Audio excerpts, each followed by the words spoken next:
कल के सत्र में हम एफएमसीजी स्टॉक्स में भी खरीदारी देख रहे थे। मॉनसून की प्रोग्रेस जिस तरह से हो रही है उसके बाद जो एग्री स्टॉक्स हैं, फर्टिलाइजर स्टॉक्स हैं या फिर एफएमसीजी स्टॉक्स हैं, यहाँ पर काफी बाइंग इंटरेस्ट देखा जा रहा है। कुछ सिलेक्टेड स्टॉक जो परफॉर्म कर रहे थे उनमें आप देखिए इमामी 2% के आसपास की बढ़त लेकर ये स्टॉक क्लोज हुआ।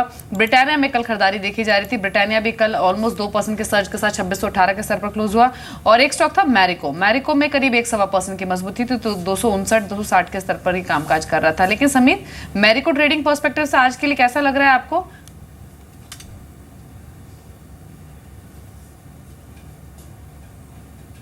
वो काफ़ी क्लोजली ट्रैक कर रहे हैं। कल अगर देखें तो एक 4 से 5 वीक के कंसोलिडेशन के बाद ये स्टॉक 257 258 के लेवल क्लोजिंग बेसिस पे ब्रेक कर पाया, तो ये मोमेंटम और कंटिन्यू रहेगा। थोड़ा स्लो मूविंग स्टॉक है तो ज़्यादा एग्रेसिव टारगेट इस पर नहीं होंगे। 266 से लेकर 268 के लेवल्स इसमें रीटेस्ट हो सकते हैं, तो इसमें पॉजिटिव बायस आज भी हम देख सकते हैं और ये इसका 255 का काफ़ी अच्छा सपोर्ट बना है। सो ट्रेडर्स के लिए 266 268 के टारगेट के लिए एक बाइंग अपॉर्चुनिटी हो सकती है और नीचे 255 का स्टॉप लॉस होगा। एक और चीज़ याद रखिए, बाजार में जब कोई ट्रेडर्स या फिर ग्रुप ऑफ इन्वेस्टर्स जब किसी चीज़ पे तुलते हैं तो तुल ही जाते हैं। आप देखिए चल रहा है महीना मानसून का, और सीमेंट स्टॉक्स को देखिए कल अल्ट्राटेक सीमेंट को अगर आप छोड़ दें तो बाकी सभी सीमेंट स्टॉक्स को देखिए, चाहे वो एसीसी हो, अंबुजा सीमेंट्स हो, क्या अल्ट्राटेक सीमेंट को छोड़ दीजिए, मैं कह रहा हूँ एसीसी को देखिए, अंबुजा सीमेंट्स को देखिए, क्या शानदार मूव दिया इन्होंने। और टेक्निकली आप देखिए, मैं ये कहूँगा कि अगर मैं इन्वेस्टर होता ना और या मैं ट्रेडर होता तो शायद मैं एक स्टॉक पे दाव लगाता और वो था एसीसी। टेक्निकली सबसे अव्वल दर्जे का स्टॉक। आज भी भाव देख लीजिए आपकी स्क्रीन पर, एसीसी 1571, तारीख है 23 जून 2016। समेत इस चार्ट को देखिए, ऐसा लग रहा है कि बस इसको हल्का सा बाजार ने जकड़ा हुआ है, अदरवाइज एक कुछ का कुछ कर बैठे। क्या कहते हैं आप एसीसी पर?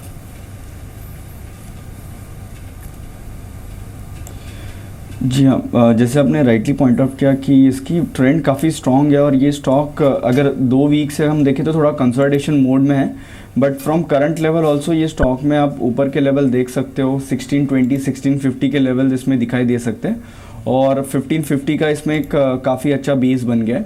और विद इन सेम स्पेस हमें लग रहा है कि हाइडलबर्ग सीमेंट है जो एक छोटा नाम है, बट इसमें अगर आप चार्ट स्ट्रक्चर देखें weekly as well as monthly, काफ़ी इंकरेजिंग लग रहा है और ये stock from current level also अच्छे खासे रिटर्न्स दे सकता है। 107 के आसपास ये ट्रेड हो रहा है। कोई भी डिप टूवर्ड्स 102.98 ये एक बाइंग अपॉर्चुनिटी हो नहीं सकती है और ये स्टॉक लग रहा है कि ये स्टॉक 120 125 के लेवल्स आने वाले कुछ वीक्स में दे सकता है। सो हाइडलबर्ग सीमेंट, अगर small names with in the cement space अगर कोई देखना चाहता है, एक अच्छा खासा बेट होगा with a good risk to reward ratio.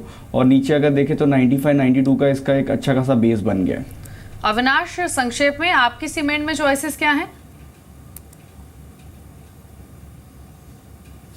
हम समझते हैं कि छोटी सीमेंट कंपनीज में दीपाली अभी भी रिस्क रिवॉर्ड रेशो काफ़ी अच्छा है। यहाँ पे मंगलम सीमेंट, हेडलबर्ग सीमेंट और जेके लक्ष्मी सीमेंट, हमको लगता है कि ये तीनों सीमेंट कंपनीज में एक अच्छा रिस्क रिवॉर्ड बन सकता है। पोस्ट मानसून हमको लगता है कि वॉल्यूम ग्रोथ भी किक इन होगा और प्राइसेस में भी इंप्रूवमेंट होगी, तो ये तीनों शेयर्स पे कोई भी डिक्लाइन होता है तो यहाँ पे खरीदारी करनी चाहिए।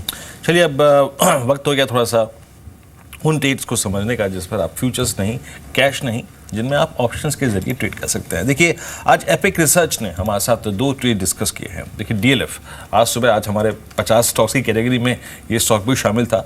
और देखिए, जैसे कि मैं कह रहा था कुछ देर पहले कि इस वक्त बाजार अच्छे ब्रेकआउट्स को रिस्पेक्ट दे रहा है, जो अच्छे ब्रेकआउट्स उसको चेज कर रहा है। आप देखिए पिछले 10 दिन से 20 दिन से क्या एक्टिव है ये स्टॉक।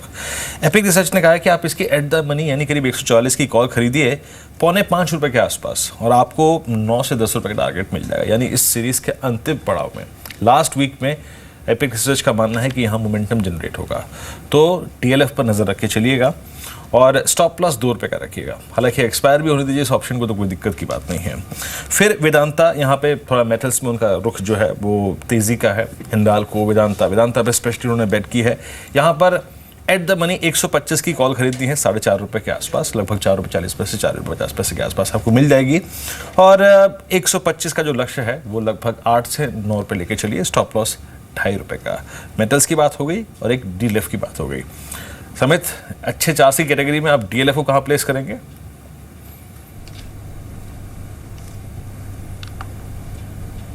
देखिए डीएलएफ में रिसेंटली एक रियल्टी स्पेस में हमने अच्छी खासी तेज़ी देखी थी, जिसमें आईबीआर और एचडीएल ने काफ़ी अच्छे रिटर्न्स दिए थे, बट डीएलएफ थोड़ा अंडर परफॉर्म ये पूरे फेज़ में किया हुआ था। बट लास्ट 2-4 दिनों से हमें अच्छा खासा ट्रैक्शन दिख रहा है ये स्टॉक में, जो इसके मल्टी मंथ हाइज है अराउंड 138 139, ये स्टॉक उसके ऊपर अभी कन्विंसिंगली ट्रेड करना चालू कर दिया है। तो ये स्टॉक में और थोड़ी तेज़ी कंटिन्यू हो सकती है। 148 150 के लेवल्स आप 2 या 3 वीक्स में देख सकते हो। सो इसमें पॉजिटिव बायस है वो कंटिन्यू रहेगा। फिलहाल मोमेंटम वाइज जैसे ये स्टॉक पहले ट्रेड करता था, इसमें थोड़े वाइल्ड मूवमेंट्स आते थे, हाई बीटा स्टॉक माना जाता था, बट लास्ट 2-3 महीनों में इसमें वो मूवमेंट हम देख नहीं रहे, बट स्लोली स्टेडली हमें लग रहा है ये 148 150 के लेवल्स एक बार टेस्ट करेगा। जी, तो डीएलएफ लगातार परफॉर्मर रहा भी है, खबरों में भी रहा है। कल फिर से खबर आई थी कि डीएलएफ साइबर सिटी में 40% स्टेक सेल को लेकर कई प्रोस्पेक्टिव बायर्स से बातचीत चल रही है और 5 बायर्स को फाइनलाइज कैटेगरी में प्लेस किया गया है। और अभी कुछ दिनों पहले जब मिस्टर तलवार से बातचीत हुई भी थी, तब भी उन्होंने ये बात मेंशन की थी कि जुलाई अगस्त के दौरान कुछ कंक्रीट आउटकम इस स्टेक सेल को लेकर बाहर आ सकता है। लेकिन रियल्टी की बात हुई है अविनाश, तो अभी सीएलएसए की आज एक रिपोर्ट आई है जिसमें उन्होंने रियल्टी सेक्टर पर अपना आउटलुक जारी किया है। डीएलएफ के साथ उनको अभी भी कंफर्ट नहीं मिल रहा है, लेकिन जो स्टॉक उन्होंने रेकमेंड किए हैं सीएलएसए ने, जहां पर बाय कवरेज इनिशिएट की, उनमें शोभा लिमिटेड, प्रेस्टीज एस्टेट और ओबेरॉय रियल्टी की बात की है। लेकिन बीते 2 महीनों में जो खरीदारी दिखी है रियल्टी शेयरों में, उसको ध्यान में रखते हुए और ये भी ध्यान में रखते हुए कि आगे चल के रेट कट की प्रोबेबिलिटी है, आप किन स्टॉक्स को चेस करना चाहेंगे? मुझे लग रहा है कि डेफिनेटली शोभा और ओबेरॉय रियल्टीज़ में निवेश के पॉइंट ऑफ व्यू से ये काफ़ी अच्छे स्टॉक्स है, क्योंकि इनकी बैलेंस शीट और इनकी जो ऑर्डर बुक है वो काफ़ी स्ट्रांग है। लेकिन अगर हम रेट कट की बात करें तो दीपाली डीएलएफ डेफिनेटली बेनिफिट होगा, क्योंकि अभी भी डेट अगर हम बैलेंस शीट पे देखें तो काफ़ी बड़ी डेट है। तो जो भी रेट कट आता है वो उन कंपनीज़ को ज़्यादा फायदेमंद होगा जहाँ पे डेट ज़्यादा होगी। तो I would prefer to put a bet even on DLF as well as Shobha as well as Oberoi realties. तो यहाँ पे डेफिनेटली रेट कट और ऑब्वियसली जो बिजनेस एनवायरनमेंट है वो अगर सुधरता है तो रियल एस्टेट सेक्टर को डेफिनेटली पॉजिटिव बेनिफिट मिलना चाहिए। जी, कल के कुछ और अगर आप देखें जो स्टार प्राइस परफॉर्मेंस थे जिनमें काफ़ी स्ट्रॉन्ग मूव था, आई मीन उसमें आपने एस्कॉर्ट्स का जिक्र कर दिया, हमने पेट्रोनेट का जिक्र कर दिया, हमने एक अशोक लेलैंड कल चल के भी नहीं चल पाया।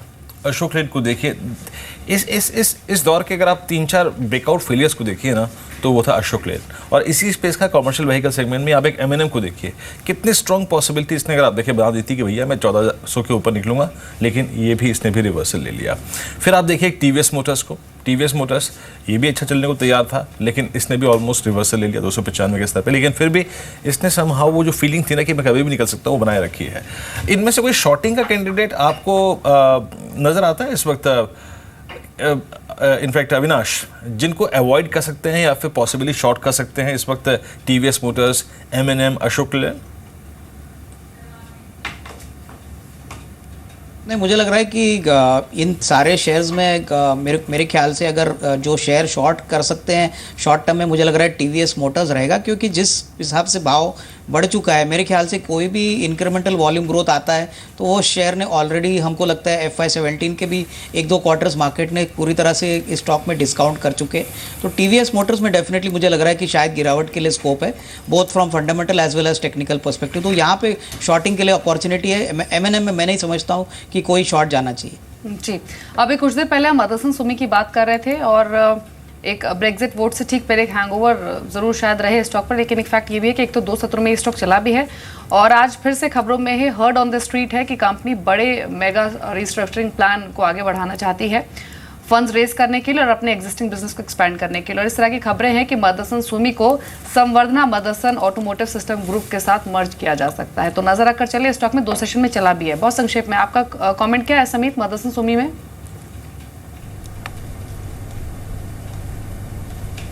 देखिए मदरसन सुमी में हमने अगस्त सितंबर में 2015 में एक अच्छा खासा फॉल देखा था। उसके बाद ये स्टॉक ने एक बेस बना के ऊपर की तरफ मूवमेंट कंटिन्यू रखी है। गोइंग फॉरवर्ड 308 310 का लेवल इसके लिए एक मेक और ब्रेक लेवल हो सकता है। एक शॉर्ट टर्म ट्रेंड इस पर डिटेक्ट हो सकती है अगर ये स्टॉक 308 के ऊपर ट्रेड करता है। वो केस में ये तेज़ी कंटिन्यू रहेगी टुवर्ड 325 328। हालांकि ये स्टॉक का ट्रेंड वाइज अगर देखें तो अभी ये पॉजिटिव ट्रेंड में आ चुका है स्टॉक और नीचे 280 270 अच्छा खासा बेस बन चुका है। सो हर एक डिप पे ये बाइंग अपॉर्चुनिटी हो सकती है और मोमेंटम ट्रेडर्स के लिए 310 के ऊपर वो एक बाइंग अपॉर्चुनिटी देख सकते हैं। जी, चलिए कुछ और स्टॉक्स देख लीजिए जहां पर आज खबरें हैं। आप इन्फीबीम पर नजर रखें। सब्सिडी ने एवेन्यूज इंडिया में 45 करोड़ का निवेश किया है। मैकनेली भारत एसकेएस फिनकैप को 3.25% हिस्सेदारी गिरवी रखी है। कंपनी ने लोन सिक्योरिटी के तौर पर ये हिस्सेदारी को प्लेज किया गया है, तो मैकनेली भरा शायद दबाव में रहे इस खबर की वजह से। एशियन ग्रैनेटो आज पॉजिटिव मोमेंटम ये स्टॉक दिखा सकता है, एक कंसिस्टेंट परफॉर्मर रहा भी है बीते कुछ सत्रों में। और आज खबर है कि प्रमोटर्स ने प्लेज रखे हुए शेयर्स को छुड़वाया है। करीब 2.25% गिरवी रखी हुई हिस्सेदारी को छुड़वाया गया है। 187 रुपए के स्तर पर कल ये स्टॉक क्लोज हुआ था। रिलायंस कम्युनिकेशन 4G सेवाएं लॉन्च करने की मंजूरी मिली है रिलायंस कम्युनिकेशन को, और एक्शन में रह सकता है ये स्टॉक भी आज के सत्र में। और पॉजिटिव रेटिंग भी इनको मिली है इकरा की ओर से, और आउटलुक भी पॉजिटिव दिया गया है। 4770 के लेवल्स पर ये स्टॉक क्लोज हुआ। लेकिन सभी को ट्रेडिंग अपॉर्चुनिटी दिख रही है आपको आरकॉम में आज के लिए?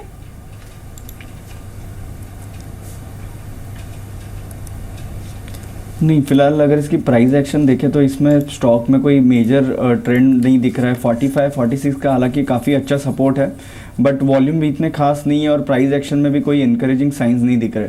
सो इसमें हम फिलहाल तो ट्रेडिंग अपॉर्चुनिटी नहीं देखेंगे। With in the telecom space भारतीय एयरटेल एक स्टॉक है जो हमें काफ़ी अच्छा लग रहा है।